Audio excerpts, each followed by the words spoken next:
Biology class now, chapter 7, lesson 8, anaerobic respiration, oxygen बगैर तवानाई वारो अमल। आऊं आहियां biology जो उस्ताद नजूला चन्ना, अव्हांखे सिंध ऑनलाइन स्कूल में भली कार। असांजे अॼोके लेक्चर जा मौज़ू आहिनि respiration, साह खणण वारो अमल, ऐं उन में असां पढ़ंदासीं ख़ासि तौर ते anaerobic respiration, बगैर ऑक्सीजन साह खणण वारो अमल या बगैर ऑक्सीजन तवानाईअ वारो अमल। Respiration, साह खणण वारो अमल.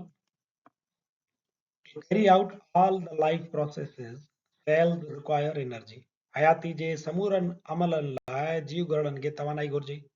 The source of this energy is food or photoassimilates in plants. इन तवानाईअ जो बुनियादी ज़रियो खाधो हूंदो आहे या वरी फोटोसिंथेसिस में ठहंदड़ प्रोडक्ट्स हूंदियूं आहिनि. Cells break food molecules to release their chemical energy. जीव घड़ा छा कंदा आहिनि त खाधे जे मालिक्यूलनि खे यानी ग्लूकोज़ खे टोड़े उन मंझां मौजूद जेका कीमियाई तवानाई आहे उन खे रिलीज़ कंदा आहिनि. The breakdown of food molecules to release energy is called as respiration. खाधे जी भञ ऐं तवानाईअ जे पैदा थियण वारे अमल खे रेस्पायरेशन चइजे थो, यानी साह खणण वारो अमल जंहिंखे तव्हां बज़ारि ईअं सम्झंदा आहियो त असांजे फिफड़नि ऐं नक ताईं मौजूदु आहे, असुल में इहो जीव घड़े ताईं हूंदो आहे ऐं जीव घड़ जे अंदरि ई इहो कमु थींदो आहे त खाधे जा मालिक्यूल टुटंदा आहिनि ऐं तवानाई पैदा थींदी आहे. इन खे साइंसी तौर ते असां रेस्पायरेशन चऊं था, साह खणण जो अमल. जीव घड़ जे अंदरि छा थींदो आहे, माइट्रोकोन्ड्रिया में ग्लूकोज़ वेंदो आहे ऐं ऑक्सीजन पहुचंदी आहे. ग्लूकोज़ ऐं ऑक्सीजन ॿई पाण में मिलंदा आहिनि त टुटंदा आहिनि त एटीपी तवानाई तयारु थींदी आहे, पाणी जो मालिक्यूल तयारु थींदो आहे ऐं कार्बन डाइऑक्साइड तयारु थींदी आहे. इहा ई कार्बन डाइऑक्साइड असां एक्सहेल करे नक जे ज़रिए उहा ॿाहिरि माहौल में ख़ारिज कंदा आहियूं. इहो पाणी जेको पैदा थींदो आहे असांजे जिस्म जे अंदरि ज़रूरतुनि में कमु ईंदो आहे ऐं ॿियो बक़ाया पघर ऐं यूरिनेशन पेशाब वग़ैरह जी सूरत में ख़ारिज थी वेंदो आहे. एटीपी जेका पैदा थी उहा जीव घड़नि जे अंदरि हर मेटाबॉलिक एक्टिविटीअ में इहा कमु ईंदी आहे. पोइ उहे डीएनए जी रेप्लिकेशन हुजे या तव्हांजो माइटोसिस जो अमल हुजे, क्रोमोसोम्स जी तयारी हुजे या मैक्रो मॉलिक्यूल्स ठहंदा हुजनि, प्रोटीन्स ठहंदियूं हुजनि, जंहिंजे ज़रिए असांजे जिस्म जी वाध वीज थींदी आहे. जेकी बि जिस्मानी असांजा कमकार थियनि था उन्हनि समूरनि में इहा एटीपी इस्तेमालु थींदी आहे जेका ग्लूकोज़ मंझां तयारु थी. ब्रीदिंग एंड रेस्पायरेशन प्रोसेसिस ॿ अमल थियनि था, हिकिड़े खे चवंदा ब्रीदिंग ऐं ॿिए खे था चऊं रेस्पायरेशन. ॿिन्ही जे लाइ सिंधीअ में तव्हां साह खणण जो अमल जो लफ़्ज़ इस्तेमालु कंदा आहियो, पर साइंस में या बायोलॉजी में इन्हनि ॿिन्ही में फ़र्क़ु थिए थो. Respiration is the chemical reaction. Respiration हिकिड़ो कीमियाई अमल आहे. Takes place in cells to release energy from food. इहो जीव घड़नि जे अंदरि थींदो आहे जंहिंमें खाधे जी भञ थींदी ऐं तवानाई पैदा थींदी आहे. While the breathing or ventilation is the movement of air in and out of the organism to supply oxygen and carbon dioxide. ऐं वरी कंहिं जानदार में या टिश्यू में ऑक्सीजन जे अंदरि वञण ऐं कार्बन डाइऑक्साइड जे ॿाहिरि थियण खे यानी गैसुनि जी मटासटा खे असां ब्रीदिंग या वेंटिलेशन चऊं था. नक जे ज़रिए असां जेको साह खणंदा आहियूं फिफड़नि ताईं पहुचंदो आहे, फिफड़नि मां वरी कार्बन डाइऑक्साइड नक जे ज़रिए ॿाहिरि ख़ारिज थी वेंदी आहे, इहा आहे ब्रीदिंग. पर जेका रेस्पायरेशन आहे उहा जीव घड़ जे अंदरि थींदी आहे. उहा ॿूटनि में बि जीव घड़ जे अंदरि थींदी ऐं उहा जानवरनि में पिणु जीव घड़ जे अंदरि थींदी आहे. उनखे चइबो आहे रेस्पायरेशन. हिकिड़ो कीमियाई अमल आहे जंहिंमें ग्लूकोज़ टुटंदो आहे त उन मां कार्बन डाइऑक्साइड पाणी ऐं तवानाई पैदा थींदी आहे. पर जेको वेंटिलेशन जो अमल आहे या ब्रीदिंग जो जेको अमल आहे उहो थींदो आहे असां मंझि फिफड़नि ऐं नक जे तौर ते. तव्हां नक मां साह खणंदा आहियो, वरी ॿाहिरि आउट कंदा आहियो, ऑक्सीजन अंदरि वेंदी आहे, कार्बन डाइऑक्साइड ॿाहिरि ईंदी आहे, हिनखे ब्रीदिंग चऊं था. ॿूटनि में पिणु इहो अमल स्टोमेटा जे ज़रिए थींदो आहे. टाइप्स ऑफ रेस्पायरेशन, साह खणण वारे अमल जा क़िस्म. There are two types of respiration found in living organisms for the production of energy. सभिनी जानदारनि खे तवानाई जी ज़रूरत हूंदी आहे ऐं जानदारनि जे अंदरि तवानाई पैदा करण जो जेको अमल आहे उनखे रेस्पायरेशन चऊं था. इहा रेस्पायरेशन जानदारनि में ॿिनि क़िस्मनि जी थिए थी. नंबर पहिरियों एनएरोबिक रेस्पायरेशन या फर्मेंटेशन ऐं ॿियो आहे एरोबिक रेस्पायरेशन. रेस्पायरेशन जा ॿ क़िस्म थियनि था मुख्य तौर ते, एरोबिक रेस्पायरेशन ऐं ॿियो आहे एनएरोबिक रेस्पिरेशन। एनएरोबिक रेस्पिरेशन जा वरी 3 क़िस्म थियनि था। हिकिड़ो आहे अल्कोहलिक फर्मेंटेशन, ॿियो आहे लैक्टिक एसिड फर्मेंटेशन ऐं टियों आहे मिक्स्ड एसिड फर्मेंटेशन। मुख्य तौर ते रेस्पिरेशन जा घणा क़िस्म थिया? 2, एरोबिक रेस्पिरेशन ऐं एनएरोबिक रेस्पिरेशन। असां पंहिंजे अॼोके लेक्चर में एनएरोबिक रेस्पिरेशन खे तफ़सील सां पढ़ंदासीं। Anaerobic respiration or fermentation. The primitive type of respiration which takes place in the absence of oxygen is called as anaerobic respiration or fermentation. Anaerobic respiration तमाम घणो क़दीम क़िस्म जो रेस्पिरेशन जो अमल आहे। जॾहिं धरतीअ जे मथां ऑक्सीजन जी मौजूदगी बिना कोन हुई, ऑक्सीजन मौजूद ई न हुई, तॾहिं कुझु जानदार पैदा थिया जन बग़ैर ऑक्सीजन जे साह खणण वारो अमल कयो। अहिड़े क़िस्म जे साह खणण वारे अमल खे असां सॾूं था एनएरोबिक रेस्पिरेशन या fermentation. There are special conditions where oxygen is not available, so the organisms adapt themselves to break down their food without oxygen, which is called as anaerobic respiration or fermentation. हाण पिणु ईअं थिए थो त कुझु ख़ासि हालतूं थींदियूं आहिनि जंहिं महिल ऑक्सीजन मौजूदु न हूंदी आहे या तमामु घटि हूंदी आहे, त पोइ जानदारनि छा कयो आहे त पंहिंजे पाण खे घटि ऑक्सीजन या बग़ैर ऑक्सीजन जे खाधे खे टोड़े उन मां तवानाई हासिल करण जो अमल शुरू कयो आहे। इन अमल खे असां चऊं था एनएरोबिक रेस्पिरेशन या fermentation. It takes place in some bacteria, fungi, endoparasite and sometimes in animal. Anaerobic respiration जो अमल बैक्टीरिया जे अंदर बि थींदो आहे, फंजी जे अंदर बि थींदो आहे, कुझु एंडोपेरासाइट थियनि था ऐं इवन जानवरनि में पिणु थींदो आहे। सच त इहो आहे त माण्हुनि मंझि पिणु एनएरोबिक रेस्पिरेशन जो अमल थींदो आहे।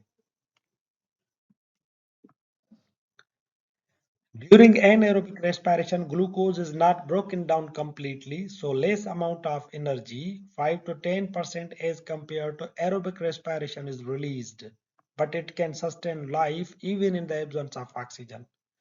एनएरोबिक वारे तरीक़े में ग्लूकोज मॉलिक्यूल मुकमल तौर ते नाहे टुटंदो, इन जे करे तवानाई पिणु तमामु थोरी पैदा थींदी आहे, पर एतिरी पैदा थींदी आहे जो उहा जानदार खे या जानदार शइ खे ज़िंदा रखी सघे।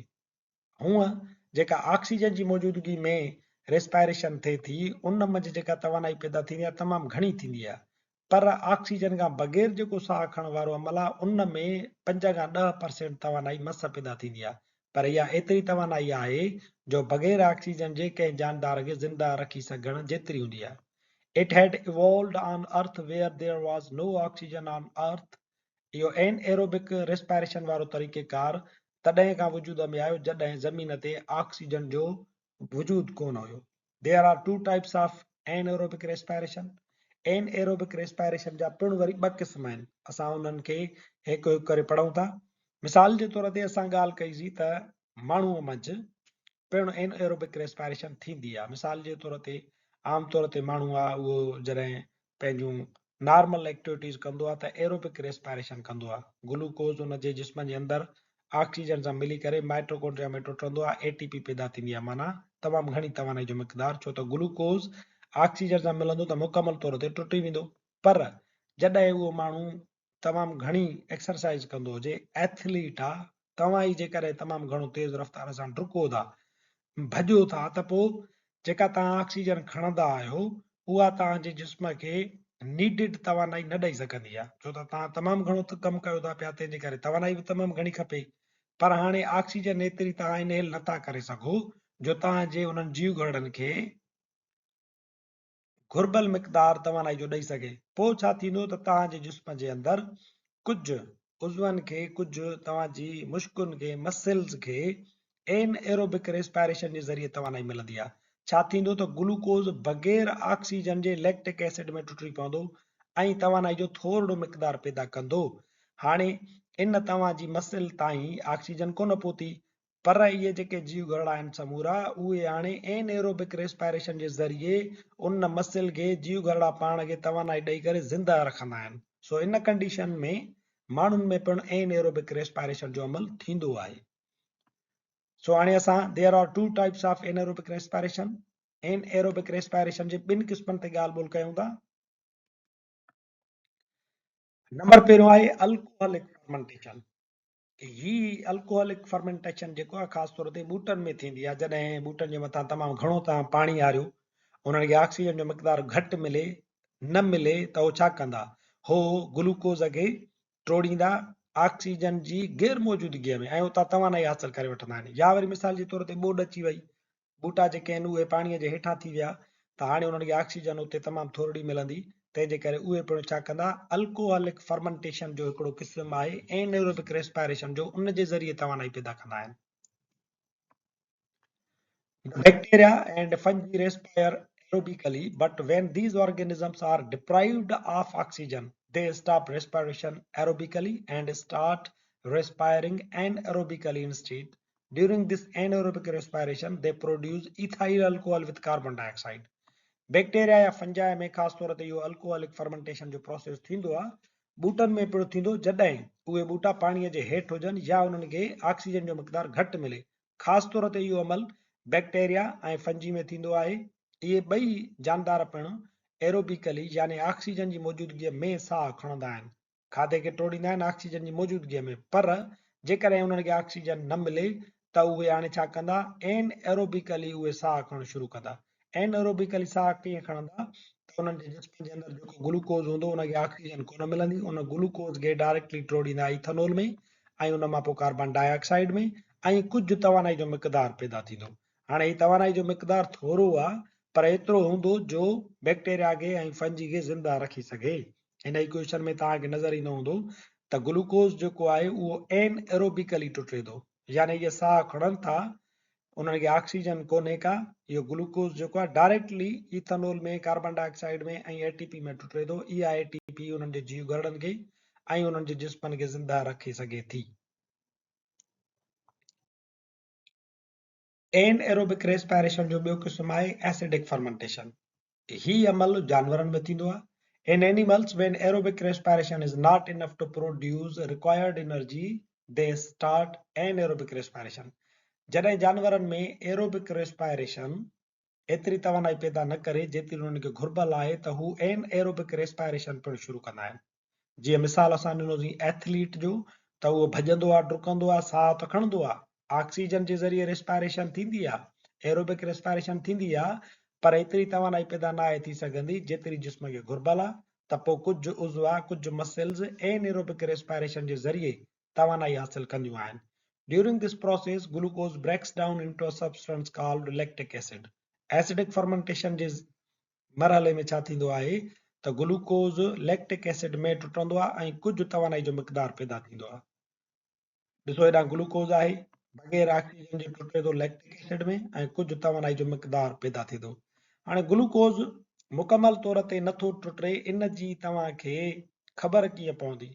ग्लूकोज़ सां जॾहिं ऑक्सीजन मिलंदी त इहो ग्लूकोज़ जी कार्बन ऐं हाइड्रोजन निकिरी वेंदियूं, ऑक्सीजन निकिरी वेंदो, तव्हांखे ॿ प्रोडक्ट मिलंदियूं, हिकिड़ी मिलंदी तव्हांखे कार्बन डाइऑक्साइड, ॿियो मिलंदो तव्हांखे H2O ऐं एनर्जी मिलंदी फुल। पर जॾहिं ऑक्सीजन नथी मिलेसि त इहो ग्लूकोज़ कार्बन डाइऑक्साइड ऐं पाणी में टुटण जे बजाए कंहिं ॿिए वॾे मालिक्यूल में थो टुटे। मिसाल जे तौर ते लैक्टिक एसिड में टुटी पियो। हाणे हीउ ऑर्गेनिक कंपाउंड आहे, इन खां अॻु असां पढ़ी आयासीं इथेनॉल, उन में थो ग्लूकोज़ टुटे, तॾहिं बि ऑर्गेनिक कंपाउंड में टुटी पियो। इहो ऑर्गेनिक कंपाउंड जॾहिं इनऑर्गेनिक कंपाउंड्स में टुटंदो त माना सादो थी वियो, सफ़ा टुटी पियो। जीअं ग्लूकोज़ ऑक्सीजन सां रिएक्शन करे कार्बन डाइऑक्साइड ऐं पाणी में टुटो, त पाणी ऐं कार्बन डाइऑक्साइड इनऑर्गेनिक कंपाउंड्स आहिनि, ग्लूकोज़ मुकमल तौर ते टुटी पियो त तमामु घणी तवानाई मिलंदी। पर नामियाती मुरकब मां नामियाती मुरकब थो पैदा थिए, तॾहिं था चऊं त ग्लूकोज़ जेको आहे मुकमल तौर ते नथो टुटे ऐं तवानाई थोरी थी पैदा थिए। Importance of anaerobic respiration. बग़ैर ऑक्सीजन साह खणण वारे अमल जी अहमियत। Anaerobic respiration is the emergency arrangement of energy which has an advantage that organisms can survive without oxygen or can work for short period with same pace for short period. Anaerobic respiration के असां चऊं था त तवानाई पैदा करण जो हंगामी तरीक़ो आहे। हिन में इहो फ़ाइदो आहे त जानदार या ओजो कुझु वक़्त लाइ ऑक्सीजन खां सवाइ बि ज़िंदा रही सघे थो।